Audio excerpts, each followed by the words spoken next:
বিশ্ববাসী তোমরা কেন যুদ্ধে চাপিয়ে পড়ছো না?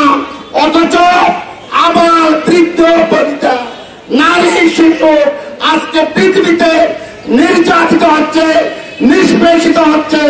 সম্মানিত ভাই আমার, তাই আজকের এই প্রোগ্রাম থেকে সারা বাংলাদেশ সহ বিশ্ববাসীকে আমরা জানিয়ে দিতে চাই, ইহুদির গোষ্ঠী, নাসরার গোষ্ঠী, এই আধিপত্যবাদীর গোষ্ঠী বাংলাদেশের মুসলমান সহ বিশ্ববাসী এগিয়েছে, তাদেরকে পরাজিত পরাভূত করবে ইনশাআল্লাহ। আমাদের প্রথম কেবলা সহ আমাদের অন্যতম পবিত্র শহর গাজা এবং প্যালেস্টাইনে ইসরায়েলি সন্ত্রাসী জঙ্গিরা নির্মমভাবে আমার মুসলমান ভাইদের নিধন প্রক্রিয়া চালাচ্ছে।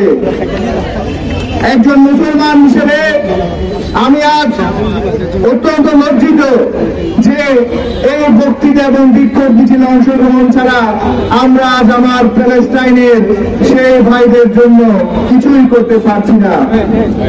আমরা 180 কোটি মুসলমান হয়ে আমরা 80 লক্ষ ইহুদির বিরুদ্ধে লড়তে আমরা আজকে আওয়ামীর পাখির আশা করছি।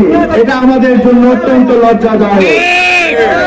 প্রিয় ভাইয়েরা, আমাদের ইমানকে এতই দুর্বল হয়েছে যে আমরা 80 লক্ষ ইহুদিকে 180 কোটি মুসলমান দমন করতে পারছি না।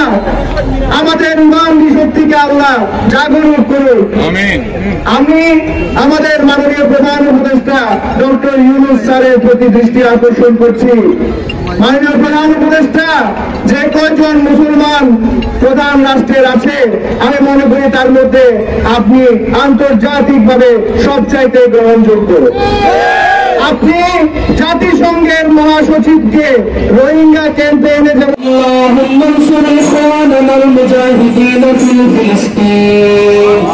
اللهم اصلح احوال المسلمين في فلسطين اللهم اعز الاسلام في فلسطين ধর্মের জীবনের সাথে সংগ্রাম করছে আল্লাহ, কুদরতি ভাবে তুমি তাদের সহযোগিতা করো আল্লাহ।